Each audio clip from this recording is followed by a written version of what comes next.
Yesterday we're learning in the middle of the dinim of Palter, Bishul.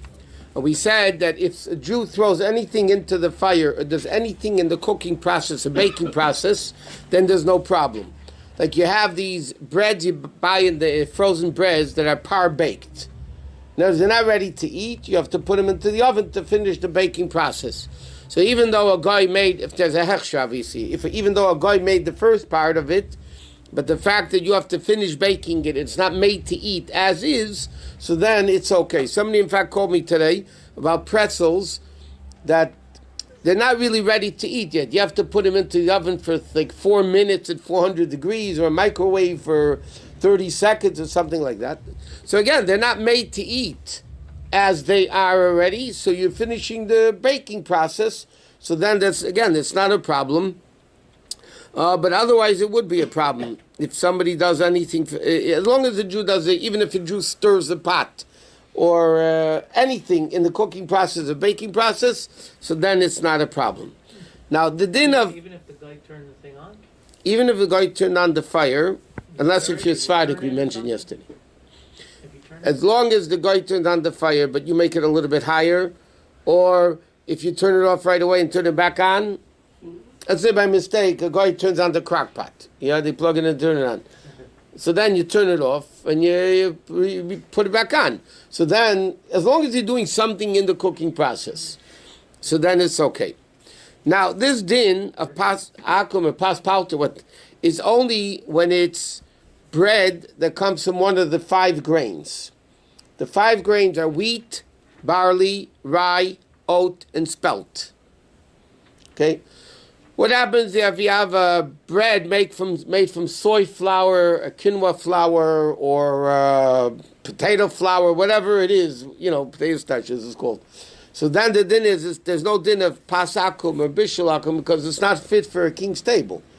You don't serve such a bread at a banquet. You serve such a prominent bread, you serve at a regular banquet. What's the sprouted oat something? Like Ezekiel bread. Yeah, what is that? Ezekiel bread is sprouted bread. Okay, there's an interesting thing about that. The question, what bracha is it? Okay. So when it first came out, the Rabbanim Paskin then that it's shahako or adama, depending if there are pieces or not. The pearl, then they found out how it's really made. Okay. In according to FDA, it's not called flour. Because it's things that stick together with the heat, so it looks like flour, but it's not really legitimately, it's not legally, it's not flour. But the problem in Shulchan Aruch, it says, though, that if it's through heat, it sticks together like flour does, then according to most opinions, it's hamaitzi. Therefore, all the Rabbanim Paskin, that Ezekiel bread and all that, is hamaitzi. The fact is, as of now, it's still Pas Yisrael. Because the Chav Kei and then the Hechsher that took it over afterwards makes it in a way there's a constant fire on in the oven, so therefore it's even Pas Yisrael. There's an issue now, by the way, with old country bread. It's a big problem now with old country bread because they want to make a treif now.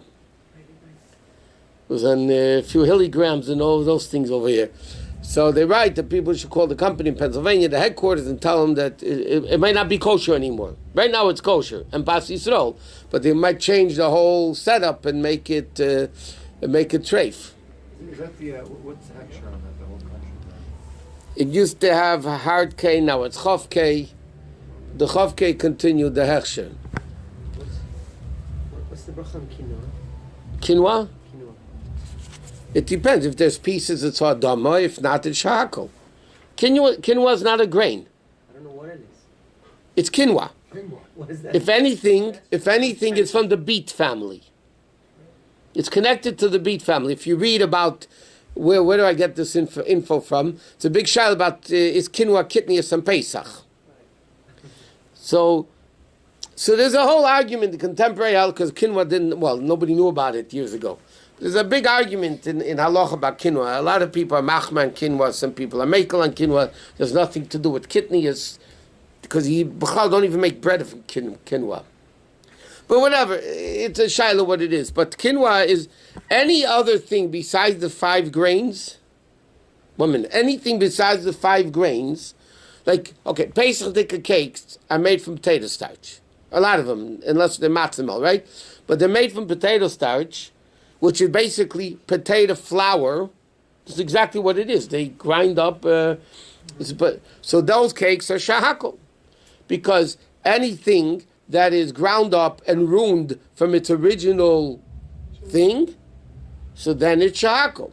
If there's pieces in it, then you have pieces of potatoes. A piece of potato would be adama, right? Just like you have juice. Orange juice is shahakol. But if you have pulp inside the orange juice, so you have actually pieces of orange, then the juice would be hates. Pringles also, they became OUD, most of them. But Pringles is also, potato chips are ha'adama. But Pringles is shahakol, because it's made from dehydrated potato starch. So potato starch is actually not, potato chips you buy in the store are sliced potatoes very thin. Therefore there are different shapes to it. But Pringles is made into a flour, potato flour, basically it's called potato starch, and therefore it's shahakol. And therefore even, I'll give you an example, okay. Do potato chips have to be Bishul Yisrael or not?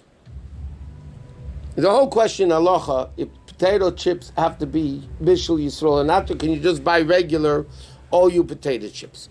So the premise of the shaila is 2 things.